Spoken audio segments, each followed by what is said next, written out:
We are really glad to be here at the 2016 summit that PVA hosts here in Orlando. This is one of the highlights of the year for us at the Veterans Health Administration, getting our experts together with the experts from PVA and making sure that we're doing state-of-the-art care for our veterans across the country.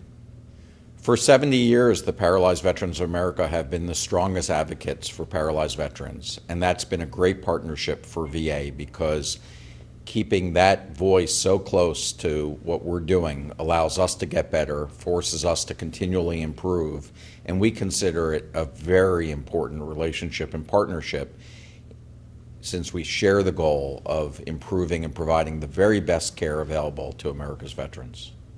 The partnership between Paralyzed Veterans of America and the Department of Veterans Affairs has a lot to do with the mutual interests of both entities taking care of veterans. Of course, the government has an obligation to care for veterans when they serve, especially if they're wounded or develop conditions as a result of that service. And Paralyzed Veterans of America is comprised of those individuals. So to the extent that we can both do a good job of ensuring full benefits are timely and ensuring the healthcare system works, it's accessible, the care is of good quality, of great quality, then both entities have accomplished their inherent purpose. I want to sit here before you today just as another paralyzed veteran who relies on VA spinal cord injury system of care to sustain my life. So my name, gender, race, and station in life don't matter for the purposes of this discussion we're going to have. Because today I'm speaking for the men and women who have no voice but scream in vain to be heard. When it comes to veterans, here's the question we should be asking ourselves where the government is concerned.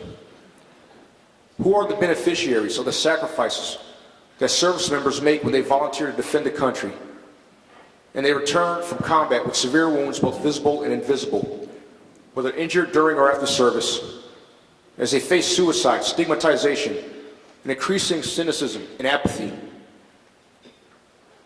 The beneficiaries of that risk and sacrifices are you, taxpaying citizens.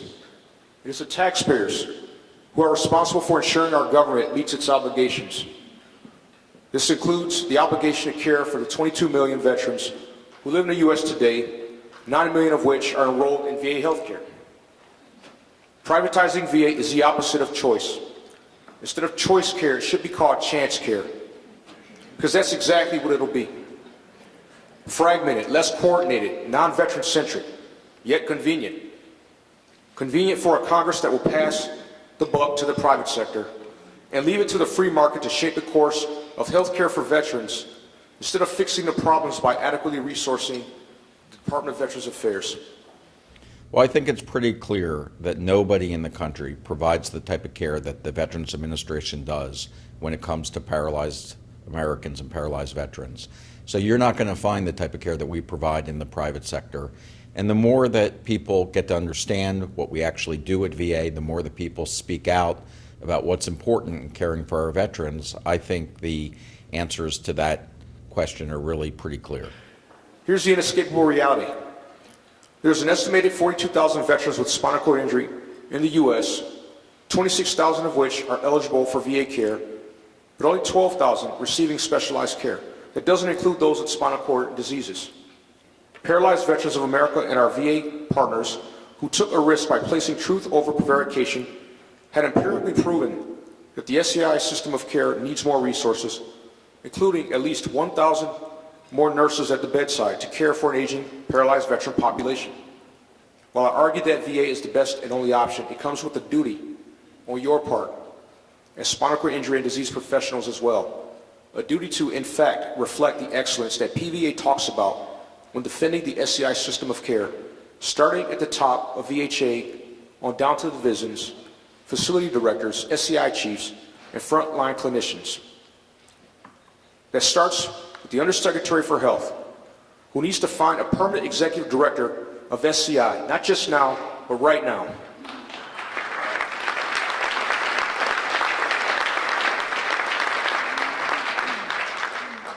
To bring stability to the service line, to champion the highest standards in accordance with VHA policy, and to advocate for badly needed resources. We appreciate all the support that we are receiving to make the VA healthcare system even better than it is today. And that means having the support of our community of veterans to allow us to get the type of legislation and the resources that we need to be able to provide the care that we know that we can provide. And that's what we're all striving to do, because we're not going to be satisfied until we have the very best care and the very best tools that are available to care for our veterans. 1, staffing to the minimum number is wrong. Hospital directors have many competing priorities.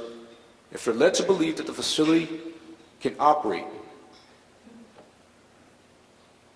and meet its mission with the minimum number of staff, then that's exactly what they'll do. But that has not been working, and it's your job to ensure your centers are staffed to meet the actual demand, the real demand, which includes those to whom you need to reach out and educate on available services and the benefits of an annual exam. I'm not a clinician. My only education in any type of medicine is my lived experience in this body as a paralyzed veteran. I'm also a byproduct of a great system that needs help to meet its entire mission, not just part of it. They claim VA is a failed enterprise and are doing anything and everything to bring about its demise, but that view is irresponsible, short-sighted, selfish, and wrong. They talk about privatizing VA without discussing a viable alternative for SCI care once VA disappears, without discussing the consequences of removing Title 38 protections for veterans who won't have those protections in the private sector. The paralyzed veterans you care for aren't nameless faceless statistics and mere fodder for argumentation. They are human beings, the brethren and sisters in arms that we refuse to leave behind. Thank you, all of you in the trenches who get your hands dirty and do the grunt work. No matter how thankless it seems or isolated you feel, I'm here to assure you, it all matters.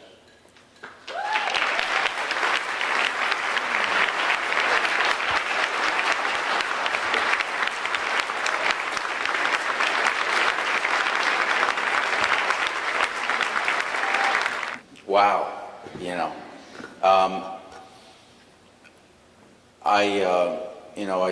I think Sherman did us a great service, which is really part of the great tradition of PVA, which is being a unbelievably tireless advocate on behalf of paralyzed veterans and not being afraid to say what he feels and what the organization feels, and really be pushing us to be doing better and be doing more. And good partners who share the mission that we do of providing the very best health care are often that candid, that critical, and that challenging. And I think that's the exact type of partnership that we're looking for.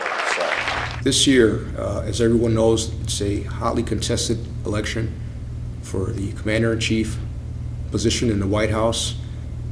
There are a lot of changes that are going to occur as a result of whomever wins that election, including the Congress and the local elections as well. All those impact care for veterans, benefits for veterans, and things like that.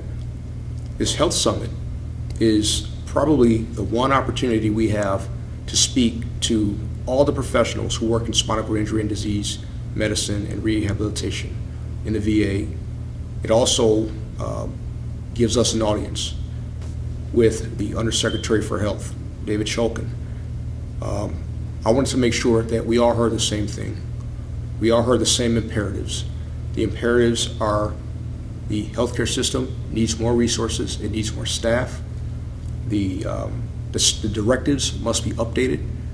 The spinal cord injury system of care is the best thing the Department of Veterans Affairs has going, but it has to be improved in many areas, and it can be improved. And we all heard the same thing. In this case, my speech was intended to speak one message so that we can provoke change. And hopefully that's what we did.